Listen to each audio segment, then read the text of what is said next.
ये social media stars आज जिंदा होते तो आज ये कहाँ पे होते, और ये जो आप फेमस यूट्यूबर्स को पहले देखते थे आज इन्हें इतने कम लोग क्यों देख रहे हैं। ये कौन सी वेबसाइट है जिसमें आप रात में लिटरली सूरज को ऑर्डर कर सकते हो, और अगर आपको भी मच्छर ज्यादा काटते हैं तो भाई आपके अंदर एक ऐसी खूबी है जो आप खुद नहीं जानते। भाई वीडियो इतना मजेदार है ना कि इसे आप खुद नहीं छोड़ पाओगे, तो इस वीडियो को एंड तक देखना, और सब्सक्राइब नहीं किया तो सब्सक्राइब करके उस बगल वाले बेल आइकन को दबा देना। नंबर 14, ये सच में बहुत ही यूजफुल ट्रिक है। आपको कुछ इन्फॉर्मेशन जाननी होती है या कुछ भी पता करना होता है तो आप गूगल कर लेते होंगे, पर इसमें प्रॉब्लम ये है कि आपको जो भी इन्फॉर्मेशन मिलती है वो हमेशा ट्रस्टेड सोर्सेज से नहीं मिलती। इनमें से कौन सा सही है कौन सा गलत है इसकी कोई भी गारंटी नहीं होती, इसलिए आपको scholar.google.com ट्राई करना चाहिए। ये एक स्पेसिफिक टाइप का गूगल वेबसाइट है जिस पर ट्रस्टेड और वैल्यूएबल इन्फॉर्मेशन दी जाती है। आप इस पर कुछ भी सर्च करोगे तो वो बस अच्छा एसईओ करने की वजह से आपको कुछ भी रिजल्ट नहीं दिखाएगा, बल्कि इसमें जो एक्चुअली में ट्रस्टेड और रिसर्च साइट्स होती हैं उसका ही इन्फॉर्मेशन दिखाएगा। नंबर 13, ये सच में बहुत ही फनी है। श्रीलंका में एक न्यूज में यूएसए से रिलेटेड न्यूज दिखाई जा रही थी, तो उन्होंने यूएसए का मैप दिखाने का सोचा, और आप देख सकते हो श्रीलंका के लिए यूएसए में बस 4 स्टेट्स हैं। एक है फ्लोरिडा,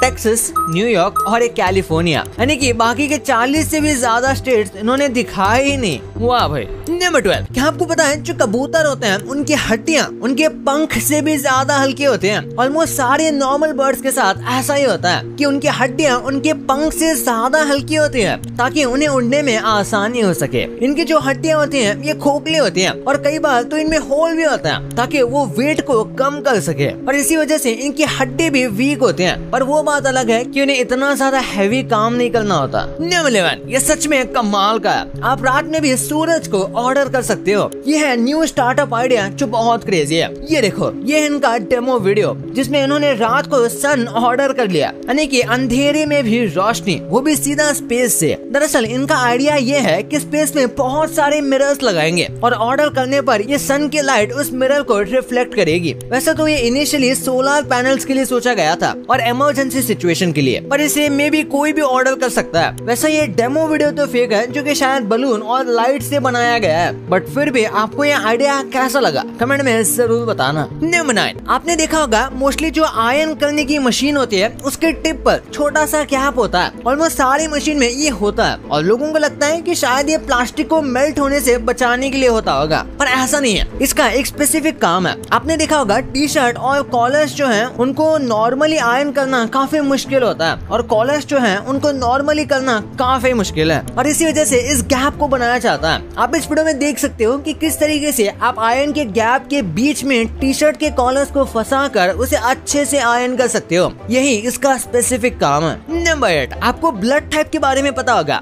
अपना ब्लड टाइप जानना काफी जरूरी है क्योंकि वो लाइफ सेविंग हो सकता है। लेकिन मच्छर जो होते हैं उनका भी एक स्पेशल ब्लड टाइप फेवरेट होता है, वो है ओ टाइप। ओ टाइप ब्लड जो होता है वो मस्कीटोज को बहुत पसंद आता है, फिर चाहे वो पॉजिटिव की बात करें या नेगेटिव की। हाँ, इसमें भी O positive blood type mosquito को बहुत ज्यादा पसंद आता है, और इसलिए जिनका ये ब्लड ग्रुप होता है उन्हें मच्छर ज्यादा काटते हैं। नंबर 7, आपको माउंट फूजी पहाड़ तो पता ही होगा। ये जापान का काफी पॉपुलर पहाड़ है। एक बार कुछ क्लाइंबर्स इसके टॉप पर चढ़े और ऊपर जाने के बाद उन्होंने पिज्जा ऑर्डर कर लिया, और डिलीवरी बॉय जब वहाँ पर आया तो वह समझ गया था कि किसी ने माउंटेन के ऊपर से पिज्जा ऑर्डर किया है, पर वो उतनी जल्दी हार मानने वाले में से नहीं था। ये काफी अजीब था, लेकिन इस डिलीवरी वाले ने सोचा कि मैं ऊपर तक पिज्जा डिलीवर करके ही रहूंगा। उसके लिए इसने $900 एक्स्ट्रा चार्ज किए, पर ये ऊपर तक पहुंच गया। वाह भाई, काम में ऐसी डेडिकेशन होनी चाहिए। नंबर 6, चाइना में आप लिटरली हॉस्पिटल के अंदर बड़ी सी गाड़ी चला सकते हो। चाइना में अब बहुत ज्यादा बड़े बड़े हॉस्पिटल फैसिलिटीज बन रही हैं, और बड़े से मेरा मतलब बस थोड़ा बड़ा नहीं बल्कि बहुत ज्यादा बड़ी। और जाहिर सी बात है, अगर इतने बड़े हॉस्पिटल बनाए जा रहे हैं तो एक जगह से दूसरी जगह जाने में काफी तकलीफ होगी, और इसी वजह से यहाँ पर कुछ इस तरीके का ट्रैवल सिस्टम बनाया गया है, यानी कि बिल्कुल जैसे सड़क पर गवर्नमेंट ट्रांसपोर्ट होता है बिल्कुल वैसे ही अंदर भी हॉस्पिटल की स्पेशल बस चलती है जिस पर नर्सेस और डॉक्टर बैठ सकते हैं एक जगह से दूसरे जगह जाने के लिए, और ये बिल्कुल सिस्टमैटिकली काम भी करता है। नंबर 5, यार यूनिवर्सिटी हो तो ऐसी, जो म्यूनिक टेक्निकल यूनिवर्सिटी है वहाँ पर बड़ी बड़ी स्लाइड्स बनाई गई हैं कुछ इस तरीके से, जो टॉप फ्लोर से डाउन फ्लोर तक जाती हैं। यूजुअली इसके लिए सीढ़ियाँ लेनी पड़ती है, पर इसके साथ ऐसा नहीं है, आप मस्त स्लाइड करके ऊपर से नीचे पहुँच सकते हो।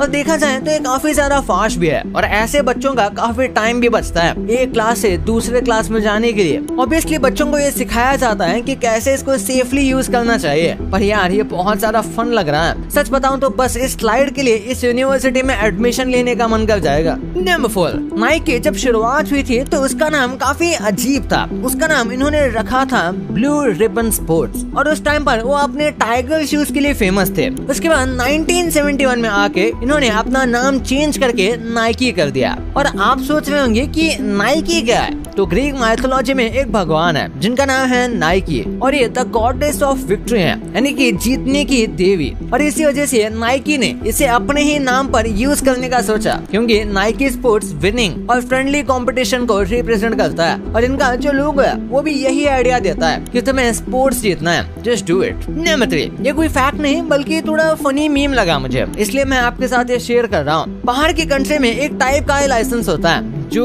ये रहा, पर इंडिया में 3 तरीके के लाइसेंस होते हैं। एक तो नॉर्मल लाइसेंस, दूसरा गांधी बापू यानी कि 500 की नोट, जिसे देने पर ज्यादातर पुलिस वाले तो छोड़ ही देते हैं, और आखिरी में आता है सबसे पावरफुल मूव, वो है अपने पॉलिटिकल फैमिली मेंबर को कॉल लगाना और पुलिस वाले से कहना कि सर जरा बात कर लो इनसे एक बार। नंबर 2, कुछ ऐसे यूट्यूब चैनल भी हैं जो एक टाइम पर तो बहुत अच्छा कर रहे थे, पर अब उनका डाउनफॉल हो रहा है, जैसे कि मोस्टली सेन। हाँ माना ये अपने एक्टिंग करियर को अच्छा खासा परस्यू कर रहे हैं, लेकिन इनका जो यूट्यूब चैनल था उसका बहुत तगड़ा डाउनफॉल हो रहा है, और उसका सिंपल रीजन ये है कि कम रिलेटेबल हो गई हैं, और उन्होंने वीडियोस डालना भी कम कर दिया है, और अपने दूसरे करियर में ये ज्यादा फोकस्ड हैं। फिर उसके बाद आते हैं मुंबई कर निखिल। इनके वीडियोस में अभी भी व्यूज तो आते ही हैं, पर एक टाइम था जब इनका बहुत क्रेज था, और उसके कंपैरिजन में इनका चैनल डाउनफॉल में है। उसका रीजन ये सिंपल है कि ओवर द टाइम इनके ऑडियंस में दूसरे क्रिएटर्स को ढूंढ लिया, और लोग हमेशा एक ही चीज से बोर हो जाते हैं। फिर बात करते हैं गेमिंग यूट्यूबर्स की। ये तो एक दो नहीं बल्कि कई सारे गेमिंग यूट्यूबर हैं जो कि बस पबजी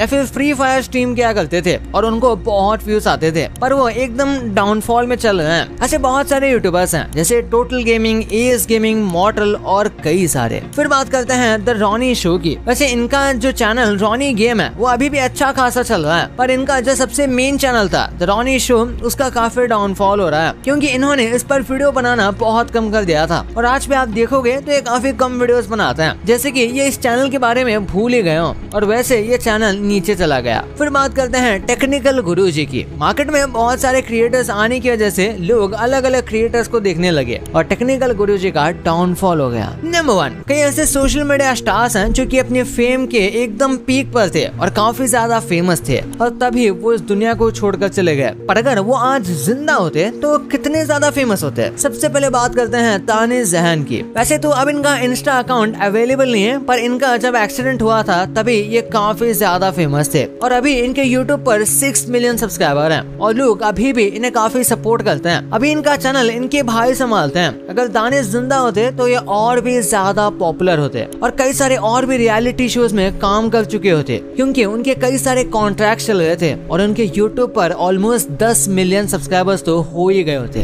फिर आते हैं स्काई लॉर्ड के ऊपर। इनके चैनल पर तो अभी 2 मिलियन सब्सक्राइबर हैं, पर लोग इन्हें काफी ज्यादा पसंद करते थे और उनके कंटेंट को बहुत सपोर्ट करते थे। इनका फंडा भी काफी अलग था। ये यूट्यूब की कमाई को खुद के लिए नहीं रखते थे, बल्कि काफी डोनेशन भी करते थे, लेकिन फिर इनकी एक्सीडेंट में डेथ हो गई, और अगर आज ये जिंदा होते तो आज ये काफी पॉपुलर होते, और अभी भी ये वीडियो बना रहे होते, और इनके 4 to 5 मिलियन सब्सक्राइबर शायद हो चुके होते। फिर बात करते हैं प्रो राइडर 1000 की। यार ये उस टाइम पर बहुत ज्यादा पॉपुलर हो रहे थे, यानी कि इनका चैनल एकदम पीक पर था, पर फिर एक एक्सीडेंट ने इनकी जिंदगी खत्म कर दी। पर अभी भी इनके चैनल पर वीडियोस आते हैं जो कि इनके फैमिली मेंबर्स मिलकर बनाते हैं, लेकिन जाहिर सी बात है अब उनकी ग्रोथ उतनी नहीं है जितनी पहली होती थी, और इस हिसाब से इनके 3 to 4 मिलियन या उससे भी ज्यादा सब्सक्राइबर्स हो चुके होते हैं। भाई ये तो आपको पता चल गया, पर क्या आपको ये पता है कि फिल्म इंडस्ट्री के ये फेमस चाइल्ड एक्टर्स आज कहाँ हैं? कार्टून या एनिमे की चीजों को रियल लाइफ में देखकर आपका सच में दिमाग हिलने वाला है और कैसे आप पानी में डुबकी मार के